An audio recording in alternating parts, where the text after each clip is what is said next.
a conversation between a psychiatrist in the medical centre of the college and a new student. First, you have some time to look at questions 1 to 4.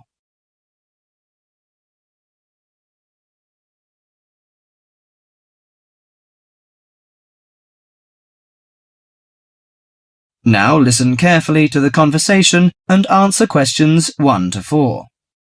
Hello, sit down, please. Thank you. Now, you are a new patient, aren't you? Yes, that's right. Okay, so I'd better get some basic details down first. Right, we'll start with your name. Martin Hensen. Do you spell that S-O-N or S-E-N? Hansen. Okay, and you're a first-year student? Yes, I am. Study in? Electronics, actually. I hope you enjoy it. Thanks. And your address? 2805 Hesperian Avenue, Hayward. 2805 and Hesperian. Yes, that's Hesperian. Hayward, Hayward. And your phone number? 734-246-55. 734-26455. No, you got the 6 and the 4 the wrong way round. It's 24655. Huh? Sorry, right. And, when were you born? The 15th of June, 1986. Here in New Zealand? No, I was born in Sydney.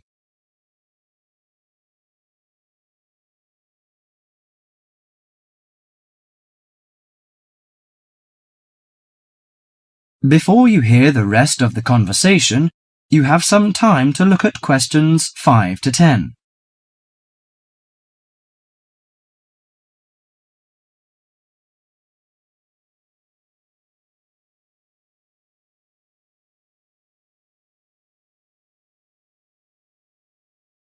Now listen to the conversation and answer questions 5 to 10. Good. So, what's your problem? Well, frankly, I wonder whether it is a problem. I get the blues, and it lasts for quite a while. I don't know how to... Yes, we all feel sad or get the blues now and again.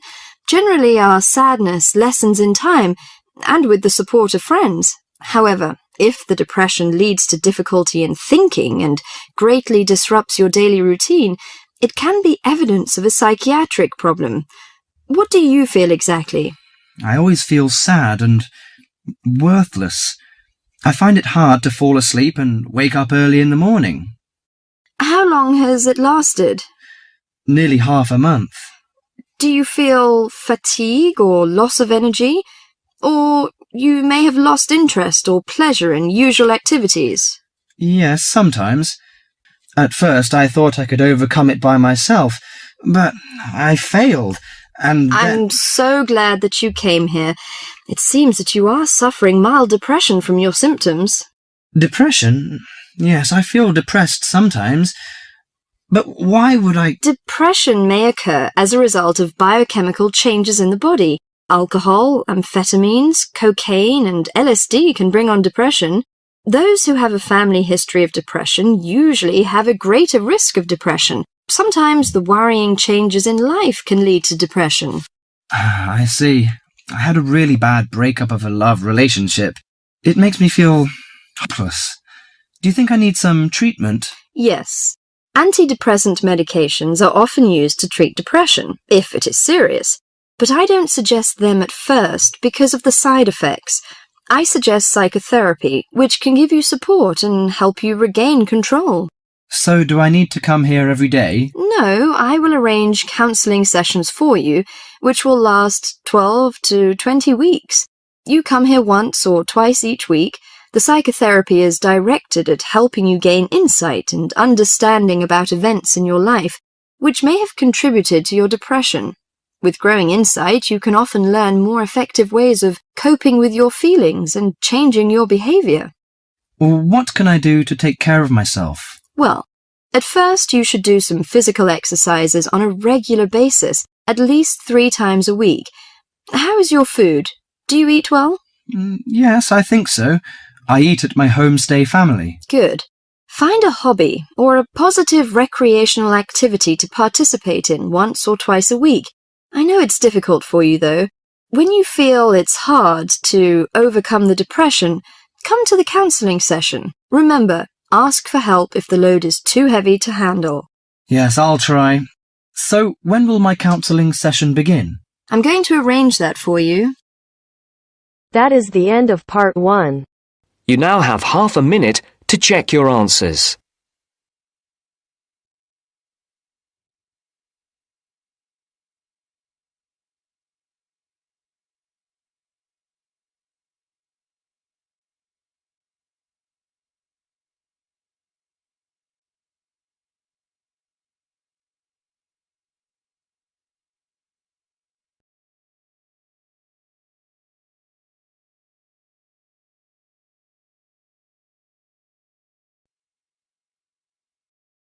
Now turns to part 2.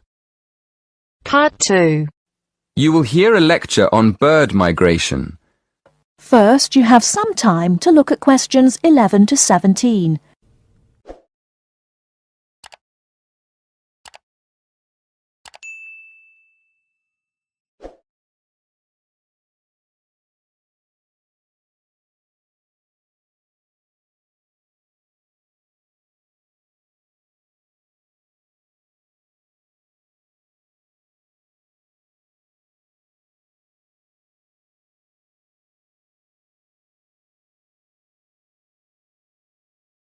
Now, listen carefully and answer questions 11 to 17. My lecture this evening will focus on the migration of birds. That is, how birds fly in big groups from different parts of the world at certain times of the year. In the first part of the lecture, I'll talk about the reasons why birds migrate, when they migrate, and which parts of the world they migrate from and to. To start with, why do birds migrate? Well, there are two main reasons. One, they migrate to look for food, and two, they travel to parts of the world that are more suitable for breeding. In fact, these reasons are closely linked. As you can imagine, when birds are breeding, they need extra food to feed their young. And in the spring, in the cooler climates of Europe, there is a lot of food for birds, especially insects.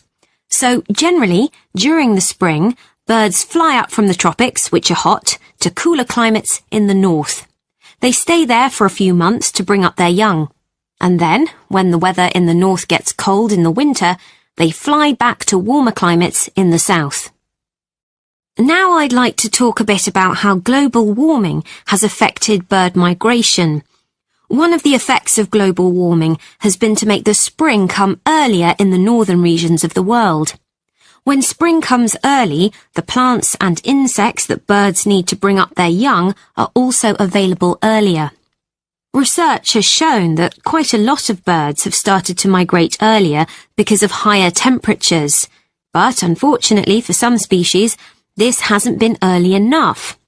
What I'm saying is that birds that are travelling a long way for breeding may arrive too late to find enough food to feed their young, and their population drops drastically. Scientists are currently researching more about this. Before you hear the rest of the talk, you have some time to look at questions 18 to 20.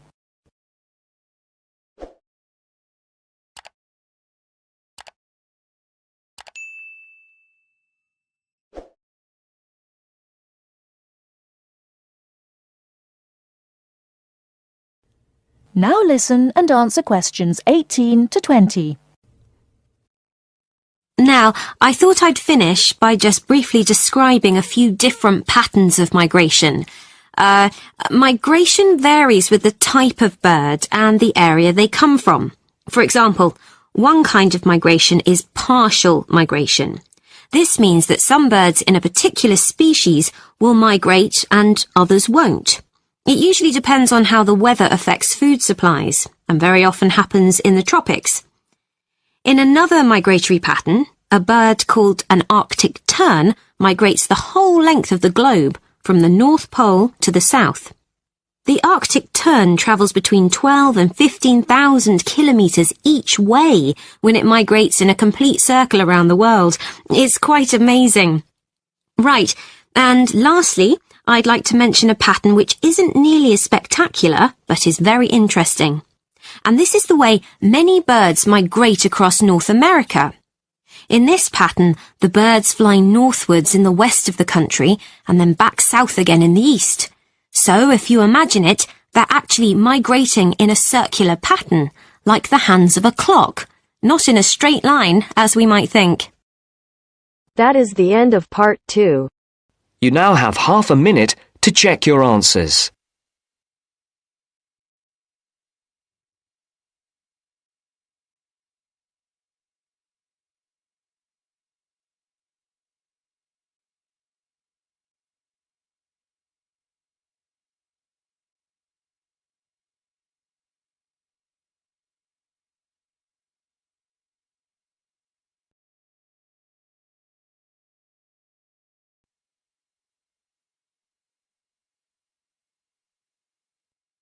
Now turns to part 3.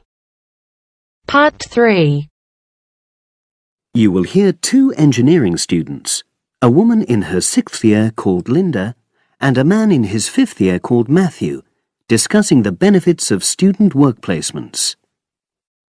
Before you listen, you have some time to look at questions 21 to 26.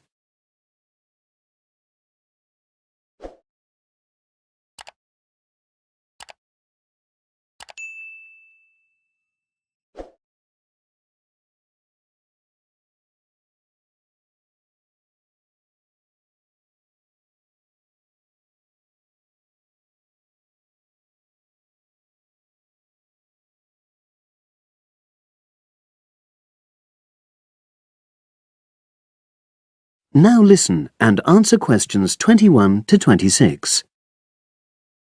Hi, Linda. Can you spare a few minutes? Hello, Matthew. No problem. I just wanted to talk to you about temporary work placements. I've never really thought there was a good reason for doing one. I've got some savings, so I don't really need the money at the moment. But I've had an email from the university about a vacancy that looks quite interesting.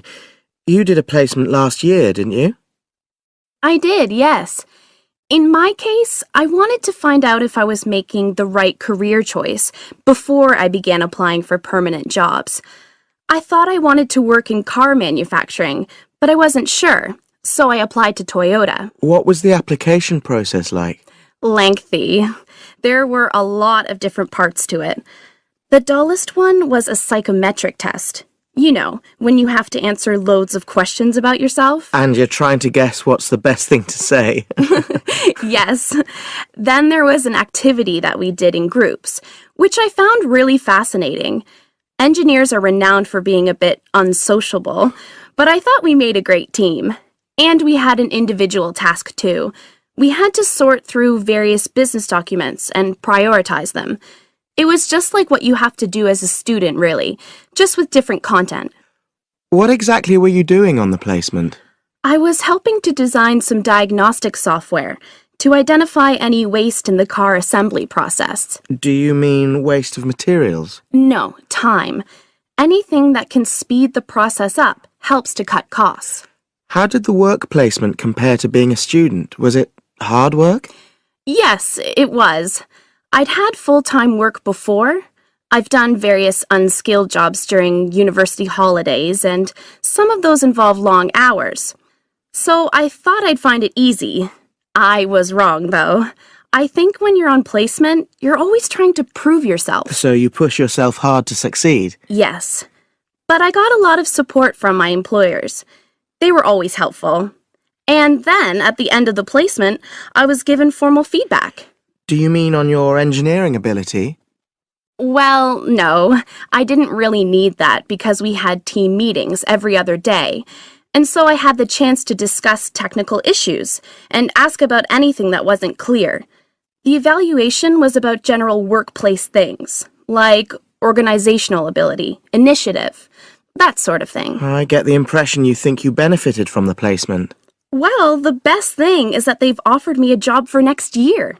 Depending on my exam results, of course, but still. A permanent one? Yes. But apart from that, I learned so much. The industrial environment was much more demanding than the academic one, so my general skills improved, like time management, meeting deadlines. And on the technical side, I learn new software packages, like MS Project. Well, I think you've convinced me that work placements are worthwhile, but while you're here, can you give me advice on something else? Before you hear the rest of the conversation, you have some time to look at questions 27 to 30.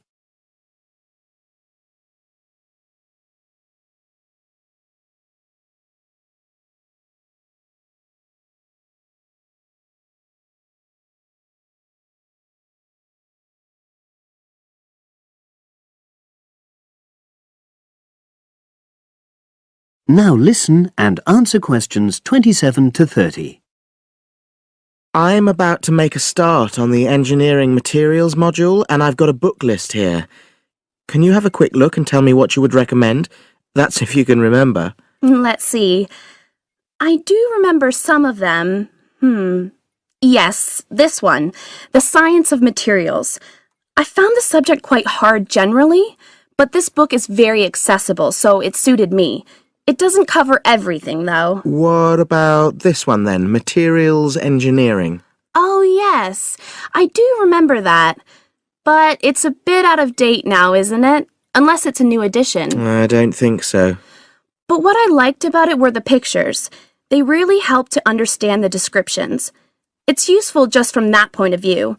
Let's see, what else? Oh, yes, that one there, Engineering Basics.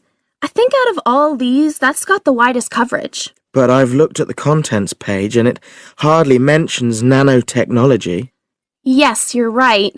The evolution of materials does, though. It's a recent publication, so it covers all the latest developments. It's a bit thin on the 1960s, though, and that decade was quite important. Well, it sounds as if they all complement each other in some ways. I don't suppose you can lend me...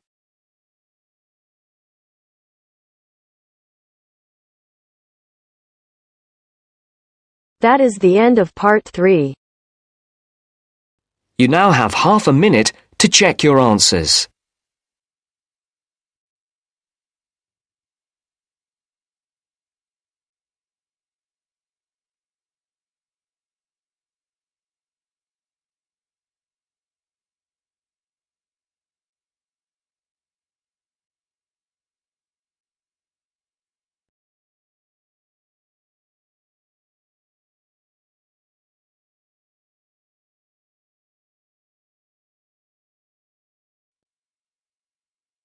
Now turns to part 4. Part 4.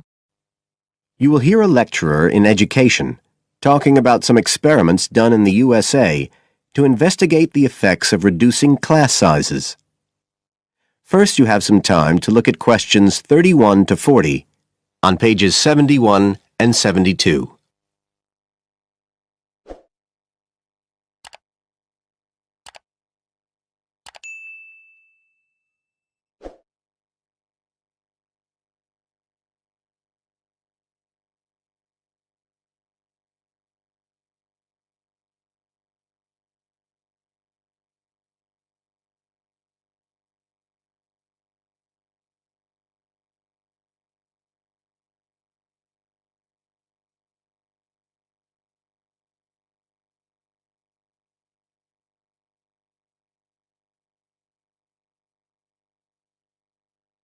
Now listen carefully and answer questions 31 to 40. All over the world, there are passionate arguments going on about how educational systems can be improved. And of all the ideas for improving education, few are as simple or attractive as reducing the number of pupils per teacher. It seems like common sense. But do these ideas have any theoretical basis? Today, I want to look at the situation in the USA and at some of the research that has been done here in America on the effects of reducing class sizes. In the last couple of decades or so, there has been considerable concern in the United States over educational standards here, following revelations that the country's secondary school students perform poorly relative to many Asian and European students. In addition, Statistics have shown that students in the nation's lower income schools in the urban areas have achievement levels far below those of middle class and upper middle class schools. So would reducing class sizes solve these problems? Well, we have to remember that it does have one obvious drawback. It's expensive. It requires more teachers and possibly more classrooms, equipment, and so on. On the other hand, if smaller classes really do work, the eventual economic benefits could be huge. Better education would mean that workers did their jobs more efficiently, saving the country millions of dollars. It would also mean that people were better informed about their health, bringing savings in things like medical costs and days off sick. So what reliable information do we have about the effects of reducing class sizes? There's plenty of anecdotal evidence about the effect on students' behavior, but what reliable evidence do we have for this?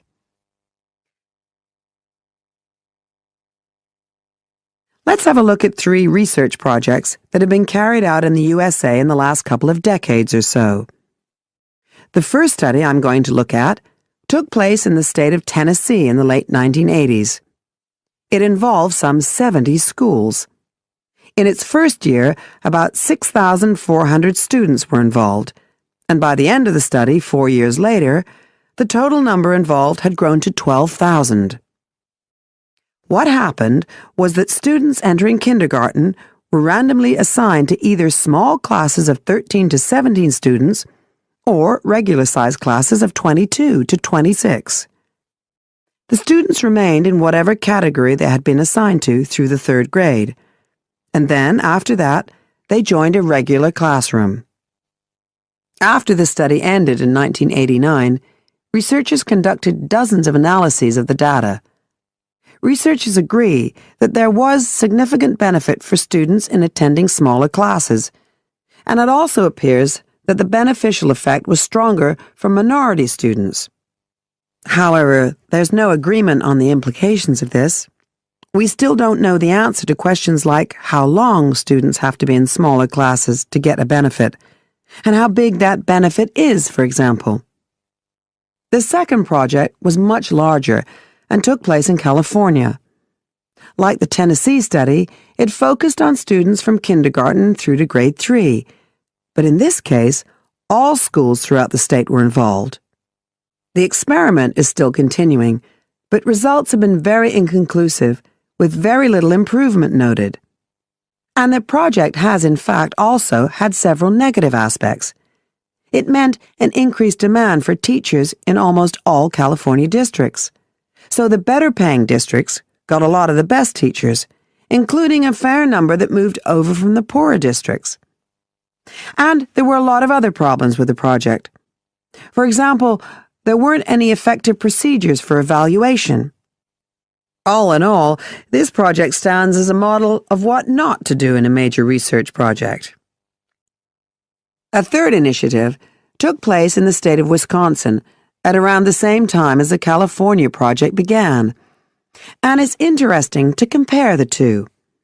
The Wisconsin project was small. Class sizes were reduced in just 14 schools, but it was noteworthy because it targeted schools at which a significant proportion of the students were from poor families, compared with California's one-size-fits-all approach. Analysts have found that the results are very similar to the Tennessee project, with students making gains that are statistically significant, and that are considerably larger than those calculated for the California initiative. Now, I'd like to apply some of these ideas to the latest.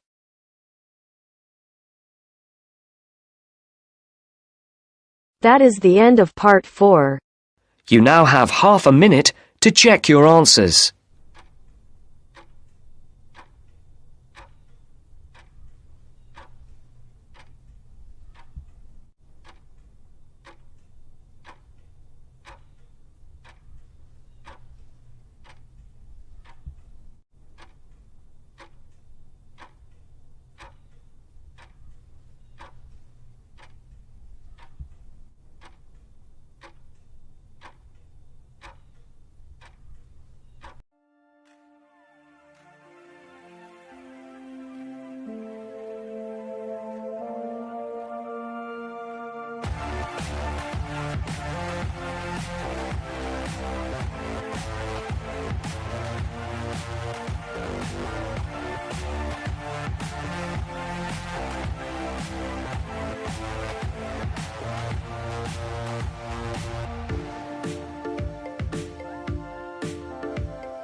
Thank you.